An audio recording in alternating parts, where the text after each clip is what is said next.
from Fortress Press, Incline Your Ear, Cultivating Spiritual Awakenings in Congregations.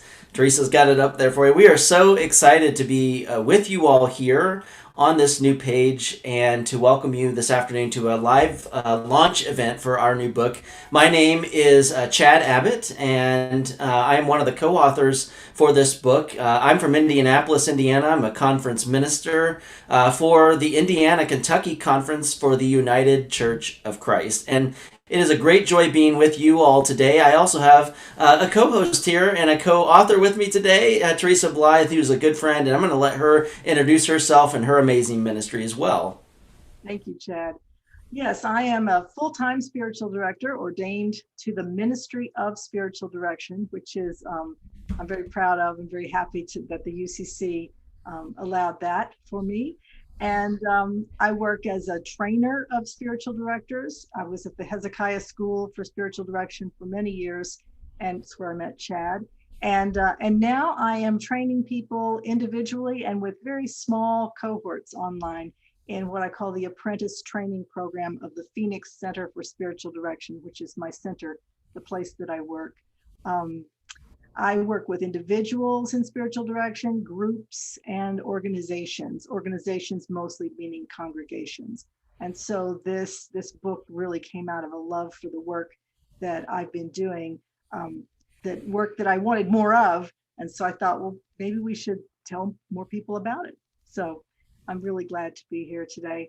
I'm also the author of a couple other books, 50 Ways to Pray, which is just exactly what it says, 50 prayer practices. And then Spiritual Direction 101, which is hopefully everything basic that you need to know about spiritual guidance. Teresa, it's such a joy to be with you. And one of the gifts of this time is this particular format as you live in Phoenix and I live in Indianapolis, and we wrote a book over that long of a distance, and we're able to communicate and do an event like this, not live in person, but live on the internet through YouTube and through Zoom. And what a gift it is to be with you today to talk through how this book came about. And so let's start with that launching point of when the book actually came into being, because I remember it was 2016. I traveled to Tucson to be at your spiritual direction program with the Hezekiah School, and I learned so much. I only got to do that first 1 week, but I learned so much and recognized very early on kind of the kindred spiritness that we held together at that moment about how we can understand the movement of spiritual direction and discernment, particularly as a gift to the church, not just the individual, but a gift to the church. And that for me at least is one starting point where this book began. But it also began, I think it had I like to think of these as like planting of seeds, right? Like there have been moments when a seed was planted and it just took time for it to water. And I know that was the case for you with this book because you had a little bit of an idea for this book way back, and it just took time for it to really come up into form in our relationship as well as in time. So talk a little bit about that. Yeah, it was over 10 years ago. I wrote a book proposal for this very sort of book, how using spiritual direction practices and principles in congregations. And it was a formal book proposal. I sent it out a few places, didn't really catch fire, put it in my computer, and it just sat there. And then I met you, Chad, at the Hezekiah School. And I remember distinctly, I don't know why, but we were sitting in a car talking, and you brought up that you really would like to do something with spiritual direction with congregations. And I said, yeah, me too. And I think I've got something already sort of written. And I just remember how on fire you were for spiritual direction, so much so that you were pastor of a church then, and you left the Hezekiah School and got this whole other job. And yet your commitment to spiritual direction was so strong. Well, spiritual direction, there's something about the movement of spirit in that space, which is right? Intentional set aside space for the exploration of one's relationship with God. And I think that for me, I kept thinking, wow, this is when in going through the process of being trained as a spiritual director, I kept thinking, wow, this is really good for me as an individual. Like I'm learning about my own relationship with God. I'm learning about how other people connect with God as I'm listening to other people's journeys and other people who are being trained with me. But it as a pastor of a church, I mean, I pastored churches for about 15 years or so before I became a conference minister, and I can remember that conversation back in 2016 was really, you know, um, there's not really a lot in spiritual direction that is just about the individual. This could easily fit with a congregation, and I remember that probably it was 2019. Um, if you fast forward 3 years from there, when I'm a conference minister and you're still doing the full time work in spiritual direction, I was thinking, huh, you know, when we think about church vitality, we think about evangelism, or we think about strategies, right, for keeping churches healthy and strong. And I remember the spark that really lit this conversation for us was, well, right, but if church vitality is not grounded in the work of contemplative spirit work, then it might be a strategy for church growth, but it may fall flat if it doesn't have the right foundation. What is not spiritual vitality, congregational vitality, and that lifted, I think, this book into kind of a, well, we ought to talk and write about that sometime. And also, the churches were starting to catch Yeah. fire on this. They were starting to Right. see, the Richard Rohr's Center for Contemplation and Action was getting really popular. And they were hearing their congregants, pastors were Yeah. hearing their people talk about spiritual practices, centering prayer, all these things. So there was also, the ground had been tilled kind of in the greater world. And you're such a consummate pastor. You were thinking about the congregation, Right. vitality all along. I was kind of thinking about just like, how can I introduce all these wonderful concepts to a wider audience? But when we came together, that's where, when we divided up the chapters, we were able to each work on those things that were really important for us. And you mentioned something about churches. They just, they're not corporations, they're not businesses. And we've kind of run them at times like a business. At times we've run churches like a nonprofit, and they're nonprofits, but not the usual agency. We are people of faith, people of Yeah. God. And so our business needs to be the business of getting to know God better, and how is God leading us as a congregation, not a bunch of Mhm. individuals necessarily, but together, how are we moving, in the direction that God is calling? Right. Well, it's interesting to me because that there's a challenge there of, okay, so how is God leading requires us to stop for them, pause for a moment and listen, right?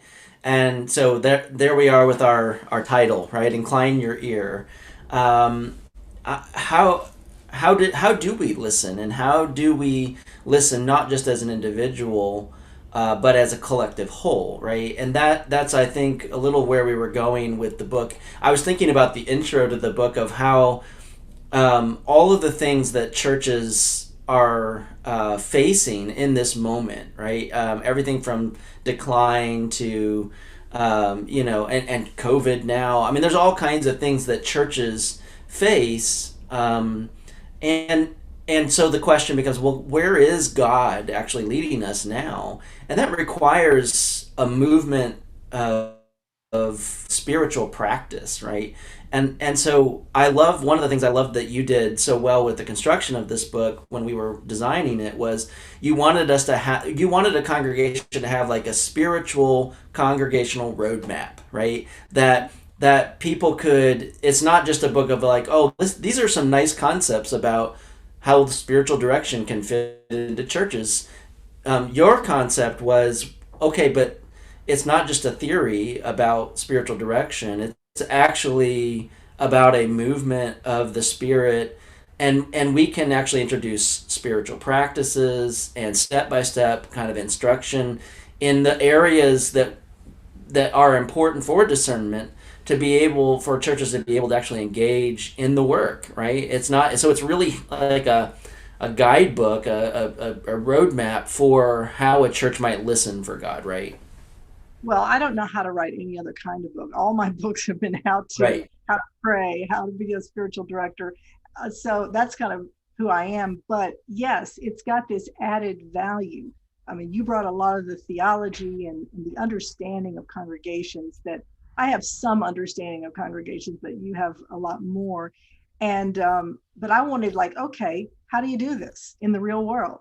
How Yeah. does contemplative spirituality turn into action? How do you get congregations of Christians who maybe are very good at theology? They're very good at how we work in the world and what they think God wants them to do in the world, but maybe they are not grounded in the prayer or the understanding of discernment. They may be flying off and doing so many different things, and they're so busy and burned out. Maybe not during the pandemic, we're burned out on different things, Right. but they're trying to do so much. Well, what is God really, what is their work to do? Mm-hmm. That takes some real introspection, that takes prayer. In a congregation, it takes sitting in silence together. It takes listening for how is the spirit moving in this organization. And so the congregational spiritual roadmap is basically step one, step two, step Yeah. three. If you want to use it that way, you can Right. just pick it up. But I think that's one of the big values of the book. But prior to the roadmap piece, we talk about the hows and the whys. Mm-hmm. Right. And so we split this book up into like I mean you have an intro and you have a conclusion, but generally the heart of the book is these 5 chapters. And I think probably at some point down the road we're going to probably on this YouTube channel do some focused webinars or focused videos on each chapter movement. But I'm thinking about these 5 areas. I wonder if we might just unpack them a little bit, and share the flow, because what I have experienced as a trained spiritual director is that while it may not be sequential, there are about 4 movements that happen in spiritual direction, whether you're working as an individual in spiritual direction or with a group. So in our context, we're talking about congregational engagement, but there really are 4 movements, right? So there's awareness, or noticing, the art of noticing. There's reflection or savoring. There's discernment, and then there's action.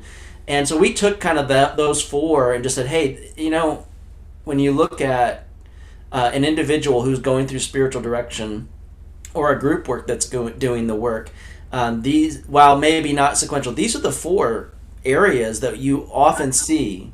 And then we added a 5th chapter on, the fact that action and contemplation go together. Social justice and action go together. Why don't we tackle like those 4 movements first, and then we can talk a little bit about action and contemplation. Sure. Well, I'll take awareness and reflection. Sure, sure. My favorite. I had noticed as a spiritual director that people come for different things, but basically they came for one, how can I become more aware of God's presence in the world, in my life? The awareness piece. So, and reflection, discernment, and action. So, awareness is just that. It's like, how do we get to know God better? How do we experience God? Where does God meet us? All these things that take a while to kind of unpack and discover. So it's a kind of time of discovery. This is also the place, awareness, where we calm our spirit down. We get still and wait for the still small voice or the sound of sheer silence. All those beautiful passages from the Hebrew scriptures, Mm. and centering prayer and the different prayer practices. Some active, some are for people who like more active practices, and some very, very quiet practices. But it's all geared toward how is God inviting me right now to get to know God better. So that awareness chapter is, I think, really foundational. It's the first step, I think. If you're going to do it sequentially, that would be the first step. Mm-hmm. And then reflection.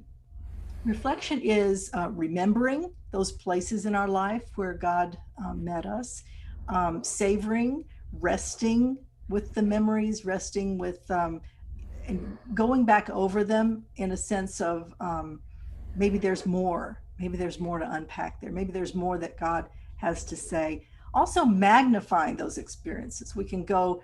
A church can go into an event in their past that was really glorious for them, and they can sit with that and remember it, and the experience then not only comes back to them, but it grows and it amplifies in different ways.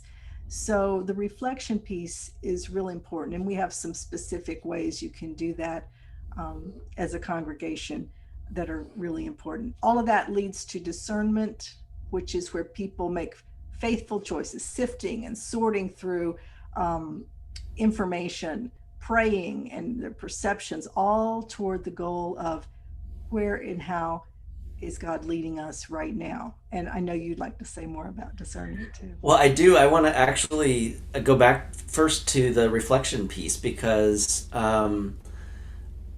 I think this is so critical, especially in this day and age when the pace of life and the pace of the world is such that we don't have a lot of spaces in the world where we actually take the time to pause in the way that you're describing, right? So how many spaces in the world do people notice something about their individual or collective life and they go, I need to sit with that for a minute, right?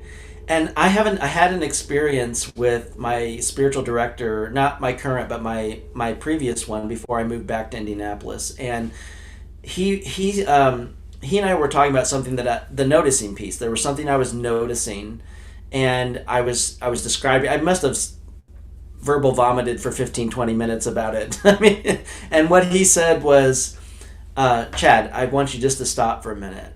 I said, okay. And he said, let's just savor that for a minute. Can we just sit with that, what you just said, and tend to it with silence and prayer? Because what you just said was really, really critical. And it was, because it actually was one of the things that launched me to to take action on something that was important to my spiritual life. But it's very easy in our culture to move from, I'm noticing something, I got to do something, without the discernment and the reflective savoring in the middle, right? I think that's one of the things you were saying is, it may be magnified in some way. It may be that we have to go back to noticing, because when we sat with it for a while, boy, it really made an impact, and it might change something that we're noticing. Go ahead. Yeah, well, it's like just seeing what else it has for you. Is Right. This great thing happened, like, we're on to the next, what's the next great thing, or what's Right. the next step? But no, take some time. This great thing happened. This insight you had happened. Right. Let's just be with that for a little bit and Yeah. see what more is provided. So yeah, it's a really important step. Well, there's a deeper well of wisdom that's possible if you do tend to it in that way, right? And I think that's one of the things about congregations that they can learn from that practice. I think individuals can too, because we're like this as well. But churches sometimes have this. They want to move too quickly to a solution or an answer, so it takes that savoring time. Now, discernment. So I love that you use the word sifting.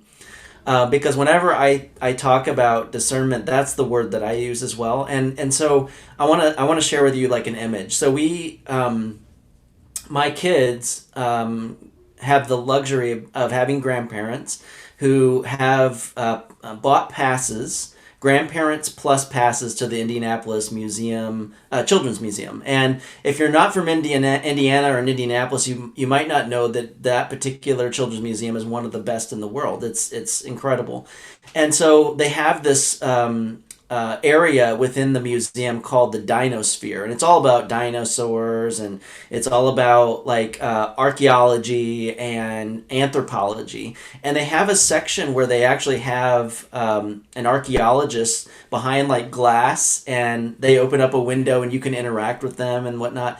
So when we take our kids love to go to that section, and they have sifters, right? So you think about archaeologists or you think about anthropologists as people who often are doing like some of them are doing dinosaur digs, not all of them obviously, but they will take these sifters, right? And you've got sand and you've got rock and you've got all kinds of stuff in there. It's all muddled together, and you take the sifter and you're going like this so that you can allow it to kind of dissipate, and then you'll see what rises to the surface. It makes it more clear, right? And so you'll see at the museum they'll give the kid like a little like a duster, so they're able to go like this. And I feel like that's the work of discernment is sometimes we have to take a look at a box of what we call a decision we have to make, or a vision we're trying to enact, or a way of seeing our spiritual life, and we hold it, and until we actually shake it up a little bit and allow the things to pay full attention to it and allow it to come into full view and dust it off and see it clearly, we aren't able to act, right? And I think that that's one of the things about discernment that's pretty important is being able to do that sifting process, to be able to process it together as people. What do you see, and what do you see? That's why I love it as a congregational act, because there may be things that I might see that you might not see, and vice versa. And so we can sit there together and hold it and say, well, from my angle, I'm seeing it this way and this way. And a church member might say, that's true. And back in 1985, when I was the church moderator, this is what happened in this way. Whereas a new member might not have that memory. And so the discernment process is about sifting it in the same space together. Am I making sense? Yes, and there's an old adage in spiritual direction that this kind of work is shared wisdom, and the adage is, everybody has a piece of the wisdom. Nobody has all of the wisdom. Right. There's not anyone in the group that doesn't have any wisdom, but we put what we have together and we see what comes forward. Doesn't mean everybody agrees, but it means we've got the information we need to really listen. And the other thing I want churches to know is you don't just have to vote on stuff. You don't have to do something in committee, figure it out, take it to the committee. You can really take a little more time. And I know churches are concerned about how long discernment will take. It does take sometimes a little longer than a snap decision, but it's so much more owned by the congregation when people have had an opportunity to sit with it and pray with it and bring their little piece of wisdom to the larger circles. So I am a big proponent of using discernment processes in churches with church boards. And I don't know why we're still doing it the old way. The new way. Which is what? What's the old way? Voting. Voting. Okay, yeah. Decides, takes it to the congregation votes, and it's kind of like a done deal, at least in some churches. Well, that framework can at times feel like they have winners and there are losers, right? And that in between there aren't a lot of spaces for significant input into what discernment looks like. So discernment and processes that can bring people to some sort of consensus have a lot more, as you say, kind of rich depth and buy-in, like you're talking about. Absolutely. And the reason a lot of churches are afraid it will take too long, maybe they've done it and they didn't really come to a decision. And that's Mm. not really, you've got to make a choice in discernment at some point. So if people have had a bad experience with what someone called discernment, and it was just like we discerned that thing to death, I would just invite them to do it differently, do it toward action. It's going to come to some action, and you can even give it a time limit if you want, but it's not something you do to table something or to get it, to get rid of it. It's something you do with great intention, with great love, and looking for how is the Spirit moving in the midst of this congregation. And it's not magic and it's not perfect because we're human.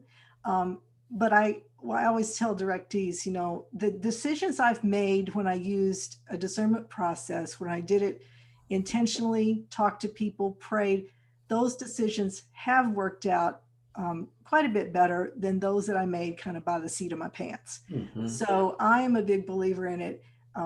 It doesn't mean you'll get it exactly right every time, but it means that you have engaged with God.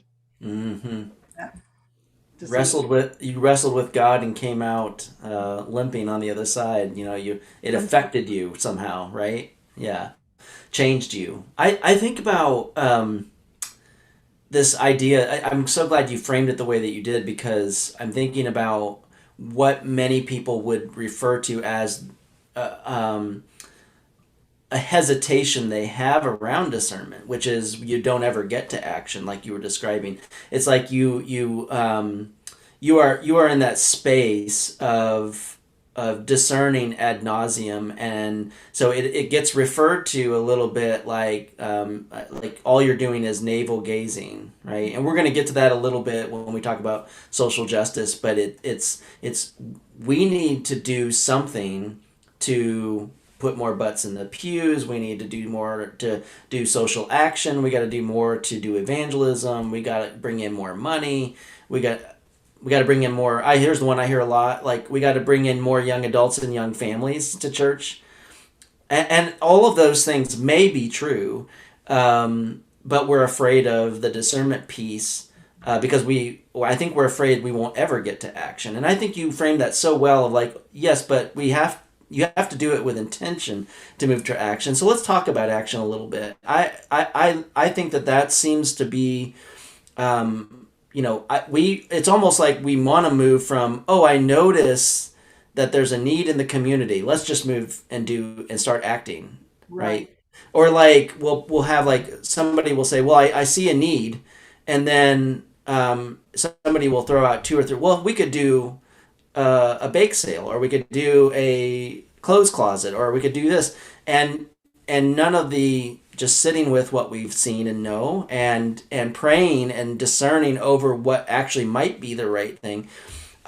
We've kind of jumped immediately to, well, let's take action, and if it's not the right action, we'll correct it later. Well, I mean, in some ways, all of four of these fit together, but I wonder if you might say a little bit about action. Sure. Well, and two, some of us in our churches, we want the white people, we want to be white saviors. So we jump to, Yeah. we're going to take care of these people, whoever they are. And it's about us. And it needs to be something that comes from the Spirit that says, and you look at all the considerations, who has been there for these people before? What do these people that we think we want to serve, what do they want? What do they need? What is their, involve them. So discernment is way more inclusive than Mm-hmm. than jumping to the action piece. But if you don't go to the action piece at some point, then you're just kind of spinning in circles.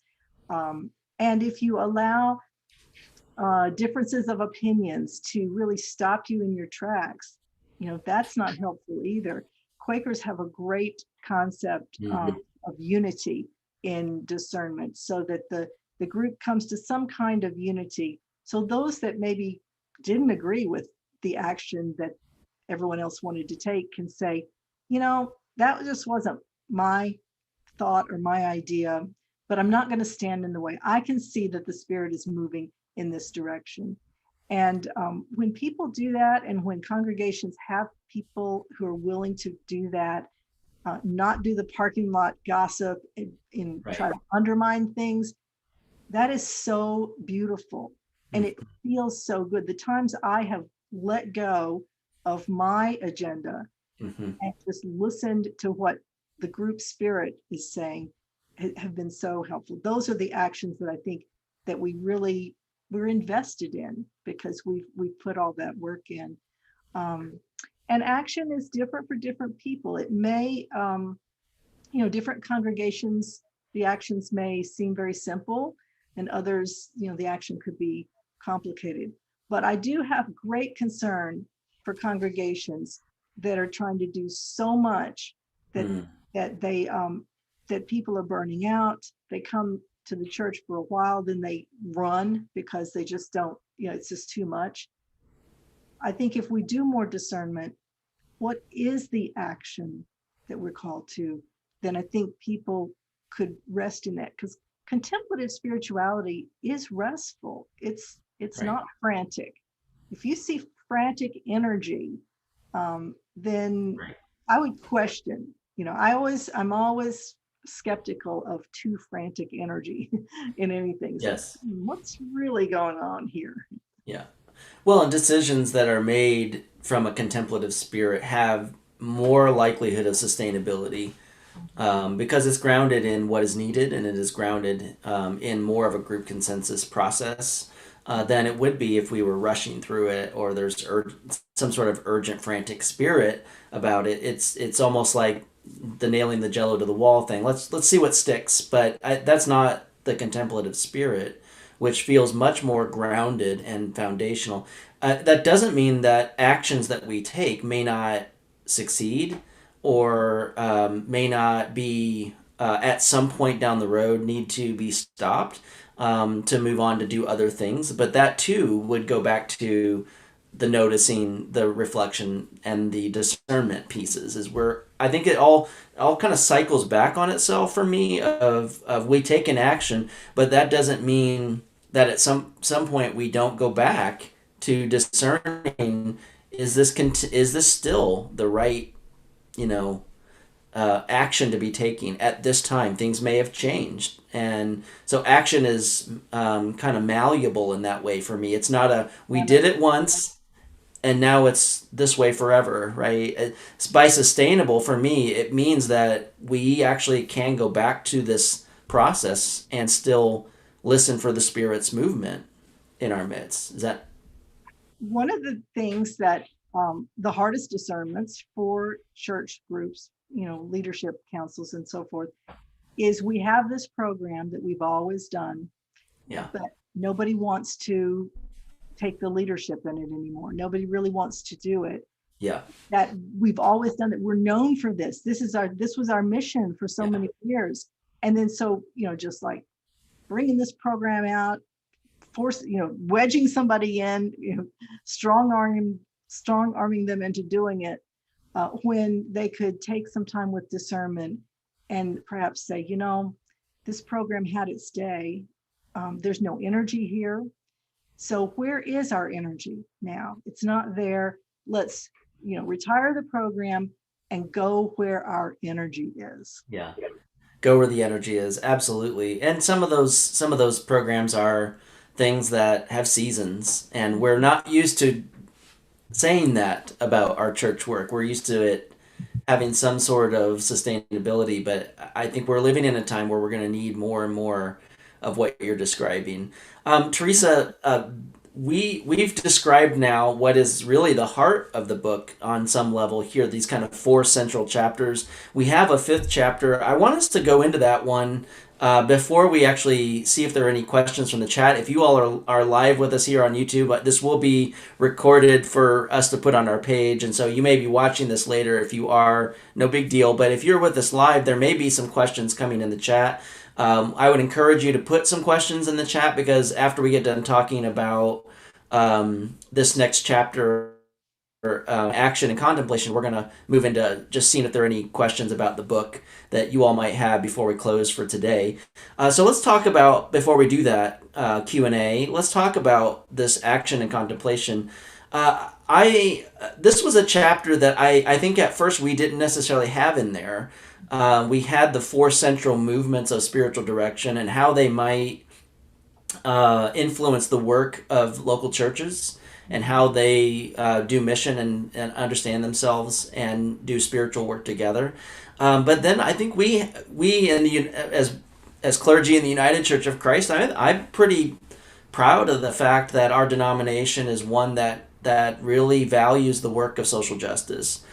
I think I said to you at one point while we were constructing this book was, one of the common critiques of social justice movements, and not just like non-spiritual social justice movements, but spiritual social justice movements, is that it seems to on the surface that there's a lot of noise and action and demand for justice, a lot of direct social action, whether that's protest or working on policy, or whether it's even doing nonviolent direct action resistance and experiencing even arrest if need be.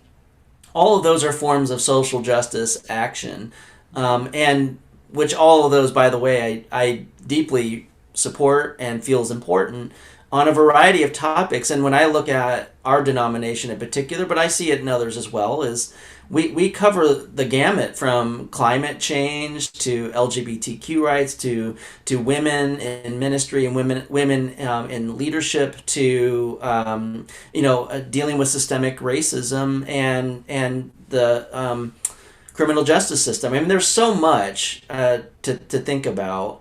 I know that where you are down in Arizona, there's a large conversation about immigration, right? Down and near the border. In Indiana, at least recently, we've been having lots of conversations about the death penalty because it's in Terre Haute, Indiana, where they do all these federal executions. What does that mean? So all of those things are so important that the critique is, right, that we spend all of our time acting, that we haven't grounded it in the kind of contemplative spirit, and that it's very easy, if you are in those movements, it's also very easy to burn out and feel overwhelmed because the issues are so big. I think that's one of the things, is that the issues, if you just focused on, say, immigration or the climate crisis, I mean, which are the two that we actually addressed in the book. Now, I mean, we obviously named others that I named earlier, but those are the two we kind of addressed in the book. Those, if you just focused on one of those alone, it would be very easy to be overwhelmed by just how much complexity there is to it. And so, as a practitioner of social justice, as a spiritual person, there is awareness that needs to be had. There is savoring that needs to be had. There is discernment. To discern what actually is the right, just action to take versus maybe something else requires that deep, rich, contemplative spirit to be at play. So I think that's why we added this chapter and was so important to us. And, systems and structures, we're all involved in them. We're stuck in them. Yeah. And they move very slowly. So you likely will be discouraged if you are expecting things to change right away, then you could get really burned out fast. So it's not that they can't change right away, but if you're expecting them to, systems and structures are like giant cruise ships. If you have to turn a giant cruise ship around, you don't do it quickly. Yeah. So the contemplative prayer practices, especially in community, can really sustain people, give them the energy to keep going, and also gives them perspective. There's a great little video that I like to show people. A Quaker woman talks about how her spirituality fits with her activism. And she said that one thing spirituality did for her and discernment did for her was they were, at the time of the Iraq war, they were doing all these protests at various different places. Yeah. And then they sat down and did some discernment and some prayer. And they thought, what would have the most impact? And so they decided, instead of all these different places, that they would stand. They basically just stood in silence and pray at the Army recruiting office. So they thought, what is going to be more effective? We might not know unless we talk to one another, we pray together, and we really listen, incline our ear, so to speak. Right, right. Oh, I love that. That's interesting. Well, what a gift it has been to kind of go through these core functions of the book, I think, and I for one am grateful. I've read your previous books and have been grateful to work alongside of you to write this book. And so as we do that, I know, at least for me, that this book it's really important for churches and individuals to be able to engage this book in a way that it can be transformative for the work and mission of the Church of Jesus Christ. And so there's a lot for me that resonates with this book for that work. And I'm so thank you for engaging with me with this. And I want to invite us now to take about the next 5 to 10 minutes, 8 minutes, whatever it is, to engage a few questions from folks that are on with us today. And I'm looking at one question here that we have. Okay, so the question is, this person has ordered the book and is a pastor. Do you believe a pastor or a team of laity who are open to learning could do this process using the book, or would they require a spiritual direction guide along the way? That's a great question.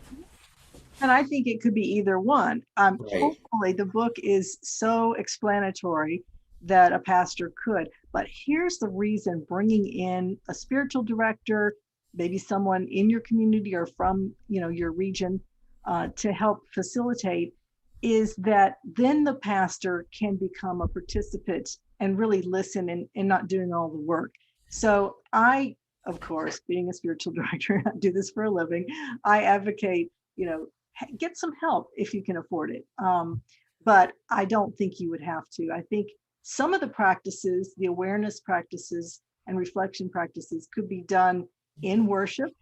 Some could be done in group meetings, that sort of thing, and they don't need a special facilitator. What do you think? Yeah.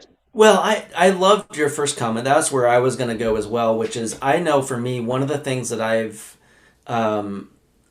have loved about being a pastor is I love leading book studies. So I could see this being a book study that would be very very tangible and doable for a local church to do on its own without a separate leader. But I also know, as a pastor, one of my challenges had always been, what's the am I the driver of this, right? Am I too emotionally, spiritually invested in the project that we're discerning that I'm in the way? Does that make sense? Like, that's what you were getting at around, like, if you had somebody who was a little more neutral and could walk everyone through it, then it becomes a we rather than, oh, Pastor Chad, he's just, there he goes again with his, his agenda, or so to speak. And I'm sure Pastor Chad would never do this, but some pastors go into a discernment process with an agenda, with an idea of what needs to happen. And if you have a spiritual director or someone with no dog in the hunt, that does not care so much about the outcome, we would like an outcome, but we don't care what that is, a non-anxious presence, then maybe pastor, whoever who can't lay down his or her agenda, can calm down and see the Spirit moving in maybe a different way. Yeah, that makes complete sense. Well, I'm looking over here. We've got 2 more questions, and if, folks, if you've got more, keep them coming. The first question is, what's your favorite part of the book for each of us? So why don't you go ahead and start? Um, yes, I have a favorite part of the book, and it's in the reflection chapter, because so many people ask this question. They ask, how do we know it's God? You know, that when we're looking for the Spirit, we're listening for the Spirit. How do we know it's God, and not just our ego or our imagination? And so on pages 46 and 47, I go into reflection on the movement of the Spirit. We do. And we listed 1, 2, 3, 4, 5 scripture passages that I think are just so foundational for knowing how it's God. One is from the Book of Wisdom. I know it's not in the canon, but it's still really good. The nature of wisdom is personified as a woman, described as holy, clear, humane, steadfast, free from anxiety. So, how do we know it's God? We're looking for those attributes. The Beatitudes, that's how we know it's God. If it does it, is it merciful? Does it come from a pure heart? The fruit of the Spirit, Galatians 5:22. We're looking for the good fruit. And throughout the scripture, there are scriptures telling us how God is and who God is. Think on these things in Philippians. You know, whatever is true, honorable, just, pure, pleasing, you know, think on these things. Wisdom from above in James. God's wisdom is pure, peaceable, gentle. The list just goes on. We have a lot to go on if we really search these scriptures. So that's how I think, that's how we know, or we never know 100% what is God. We're human. We can, but, and we're not God, but we have these ways of tapping in, and we have some things to go on. So that's, I like to emphasize that we're not left alone. Right. I love that part of the book too, and I have to admit that was one of my favorite parts because I get asked that question a lot, and and that's and I wonder that myself as well. It's good to have something tangible. To answer that question, I would go to the very ending of the book because we actually ended the book in a way that is really important to me, which is to talk about the work of spiritual direction, in particular, doing that with a group, doing discernment, and all these 4 or 5 things that we've discussed today with a congregation, is like that of jazz. Now, I grew up the son of a music director. I mean, my dad was my music teacher. He taught me how to play the trombone since the time I was in elementary school, and there's something about jazz that really teaches us a lot in the church about listening for each other. So jazz musicians, they have a set that they're going to play. They have a song, they have a set of songs they're going to play, and everybody knows those songs. They might even have the music in front of them. But the beauty of jazz is that while you're playing that set song, there are different voices. You might have a saxophone, and you might have a stand-up bass, and a drum set, and a piano, and maybe even a vocalist. And all of those are unique voices in and of themselves, right? They have a different tone. They say different things. And so when you study the history of jazz, they talk about it this way as almost like they're negotiating with each other when they're playing. So when they're playing, at one point they'll all do a solo. So here in Indianapolis we have a jazz club that I like to go to, and they this is what'll happen. They'll have they'll all play together at the beginning, and then all of a sudden one of them will go off and do a little riff. Mm-hmm. And it's their interpretation of the song. It's not the same as it was once before. And then somebody else responds to that riff. Like if that was the pianist, then all of a sudden the saxophonist is jumping in there and they're giving their interpretation of the song. And then all of a sudden it's the bassist, and then it's the drummer, and then they all come back together. And what I find so inspiring about that is that's church. When we at its best, when we allow it to be, when we have all these voices, and as you said earlier so well, Teresa, we all come to this table, we all have something, we all have wisdom to offer. When we run roughshod over people and don't allow those voices to be heard, then we're out of tune. We're out of sync with each other. Jazz has this way of allowing all voices to be heard in the same song, and we can create something new. And I think it doesn't always have to be, it's the same song from before, but it's going to be something brand new. And that's what I think this book talks about, is if we were to listen to God in that way, then something new can happen. And so for me, that was the best part, one of my favorite parts of the book. So, all right, we have one more question, and then we'll close our time together. And that is, what's the difference between spiritual direction and pastoral counseling? I'm sure you in particular get this a lot. You've been teaching spiritual direction for a long time too. So talk. Why don't you go ahead and start off with that question? That's a great one. Well, counseling in general is a little bit more problem solving in nature, and diagnosis. You go to a therapist and they figure out, kind of what you're going to work on. And then they may have like a little template or a program they're going to take you through. They've got an idea of the road ahead. And spiritual direction is none of that. We come at this with a completely open mind. The client or the church, it's their journey, not ours. And they're not broken. It's not something for us to fix. It's people for us to help guide in the way of where's the spirit moving.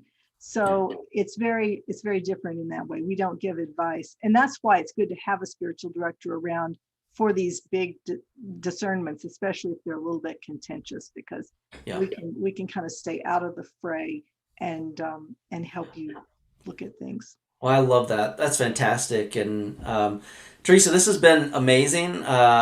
This is our first probably of many. I think we are planning to do some other shorter videos than this one, introducing people to chapters and different frameworks within the book. So keep an eye here. If you haven't subscribed to our YouTube channel, please do so now. You can do that here on our page, and come back and see if you can find other and new content that we're providing. We'll certainly be doing that here in the near future. Want to thank all of you for being with us today. There is one group of folks that we do want to give some deep gratitude to, and that's our publishers from Fortress Press. What a gift they have been to us. And helping us get this book put out there. We gave them our proposal, and they were really excited about it from the beginning, and really nurtured us and helped shape parts of this book that we weren't seeing. And we had a particular vision, but it really helped us shape this. So I hope that if you have an opportunity to buy the book, you can buy it on Amazon, but you can also buy it directly from Fortress Press. So thank you to the wonderful folks at our publishing house with Fortress Press. And do you have anything you want to say as we kind of close this out, kind of like closing parting blessings or words? Well, there may be people who watch this later when it's not live and have questions. And on my website, teresablythe.net, there's a contact form if you want to, and I'm happy to answer your emails about any specific questions you might have. And please, bring it on.